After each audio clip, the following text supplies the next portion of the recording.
चाँटा मारा था बहुत अच्छे से। आज तक हमारे माँ-बाप ने हमें कभी इस चीज़ के लिए भक्ति के लिए पिटाई तक खाई माँ-बाप की, है ना? तो हुआ क्या, इन्होंने वो तो हमसे छीन लिया और उस समय पे एकदम से जैसे देवी होता है ना, हमने देवी माँ को बोला था कि हे जगदम्बा, अगर मुझे भक्ति करने पे मुझे अगर इस प्रकार से तिरस्कार मिल रहा है, तो शायद मुझे भक्ति नहीं करनी चाहिए, या तो अगर कोई किसी का हक नहीं है तेरी संतान के ऊपर इस प्रकार से प्रत्याहार करने का, या तो तू मार दे, अन्यथा मैं किसी और की क्यों सहूँ। तो हमने माँ के सामने जो है संकल्प लिया था, आत्महत्या हम माँ के सामने कर लेते थे। उस समय हमने खुद आत्महत्या हमने माँ के सामने हमने किया था, करने का कोशिश किया। हमने खड़ग उठाया था कि हे जगदम्बा, या तो आज का दिन है, वो शुक्रवार का दिन था, अगले दिन शनिवार होना था, शनिवार वाले दिन मतलब शुक्रवार की रात्रि की पूजा में पता चला था, और शनिवार वाले दिन इन्होंने ये सब काम किया था कि या तो अगले शनिवार तक मुझे वो चीज़, क्योंकि मैंने इतने समय से उसको साधना करके जगाया था, या तो वो मुझे वापस मिल जाए, अन्यथा मैं एक सप्ताह के अंदर मेरी सारी जीवन की पूंजी चली गई है, मैं अपनी बलि चढ़ा दूंगा तेरे चरणों में, या तो वापिस आ जा या फिर मेरे प्राण ले जा। और मैंने संकल्प ले लिया था, और मैं माँ के सामने आत्म बलिदान करने के लिए जो है मैंने खड़ग उठा करके मैंने संकल्प लिया था ये, और मैं एक सप्ताह के अंदर अपना जो है आत्म बलिदान मैं कर लेता। 2 दिनों तक मैं माँ के सामने भूखा प्यासा मैं पड़ा रहा हूँ, मुझे किसी ने नहीं पूछा है उस टाइम पे कि शायद अगर खाना नहीं देंगे तो शायद ये अपनी मतलब पूजा भक्ति को छोड़ देगा ये, लेकिन ऐसा हुआ नहीं असल में।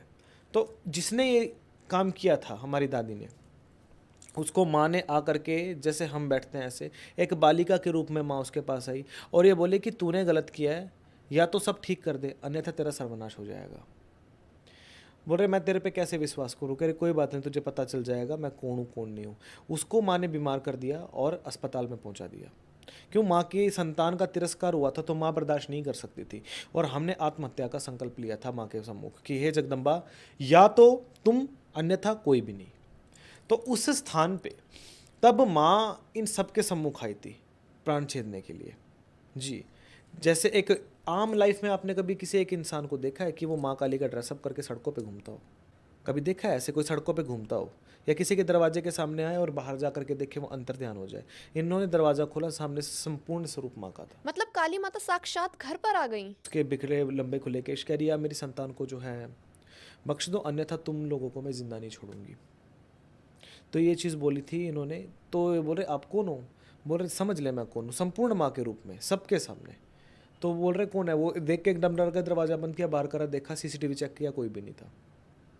संपूर्ण साक्षात माँ ने इनको जो है इस चीज़ में जो है दर्शन दिए हमारे परिवार को। तब इन्होंने हमसे माफ़ी मांगी थी उस टाइम पे, और हमारा दोबारा हमारा जो महाशंख कपाल जो था इन्होंने हमें वापस लौटाया था उस टाइम पे। तो ये चीज़ हमारे साथ ये हुई है, हमारे परिवार के साथ ये सब चीज़ें हुई हैं। तो इससे यही प्रूफ होता है कि अगर सच्चे दिल से बुलाया जाए तो माता जरूर प्रकट होती है। भक्त के बुलाने पे भगवान को आना ही पड़ता है, इससे यही पता लगता है। आती है वो, प्रत्येक हर व्यक्ति हर कण के साथ वो जुड़ी है, हर साधक के साथ जुड़ी है वो। सिर्फ उसको बुलाने का एक भाव होना चाहिए, एक तड़प होनी चाहिए उसको बुलाने के लिए, भूख होनी चाहिए, वो तो भागी दौड़ी चली आती है। मेरी जगदम्बा ऐसी है। क्योंकि आप तंत्र मार्ग में हैं और तंत्र मार्ग में शमशान साधना जो शमशान में की जाती है ये बहुत कॉमन है, और सारे अघोरी जो होते हैं जो वो सब करते ही हैं। डेड बॉडीज़ को भी शमशान में ही ले जाया जाता है और वहाँ पर बोला जाता है कि आत्माओं का या फिर भूत प्रेत का डेरा होता है। देखिए ऐसा नहीं है, हर स्थानों का अपना अपना स्थान आरक्षित होता है। तंत्र का शमशान से संबंध है ये उत्तम है, किंतु शमशान में सिर्फ प्रेतवास करते हैं ये गलत है। शमशान का जो स्थान है इसलिए जो है चयन किया जाता है साधनाओं के लिए कि वहाँ पे शांति है, वहाँ पे पवित्रता है, वहाँ पे कोई भी व्यक्ति जाके यदि कोई किसी का कितना भी बड़ा बैरी शत्रु क्यों ना मर गया हो, वहाँ पे जा करके वो उसके बारे में गलत बात नहीं बोलेगा, या वो हमेशा ये बोलेगा कि नहीं अच्छा इंसान था, कि बुरा हुआ, ऐसा नहीं होना चाहिए था। कोई नारी कितना ही सुंदर स्वरूप बना के खड़ी हुई हो, एक पुरुष उसको देख के आकर्षित नहीं होगा वहाँ पे, क्योंकि उसको सामने चिता दिख रही होती है ना, अपना औकात दिख रही होती है। एक तरफ एक राजा की चिता जल रही होती है, एक रंग की जल रही होती है, दोनों में क्या डिफरेंस होता है? कुछ भी नहीं। आया क्या है? खाली आता है, खाली आ जाएगा। अपनी सच्चाई जानने से इंसान जो है हमेशा घबराता है, इसलिए शमशान को बदनाम करता है आसान भाषा में, क्योंकि अपनी औकात दिखती है कि मैं कितने पानी के अंदर हूँ।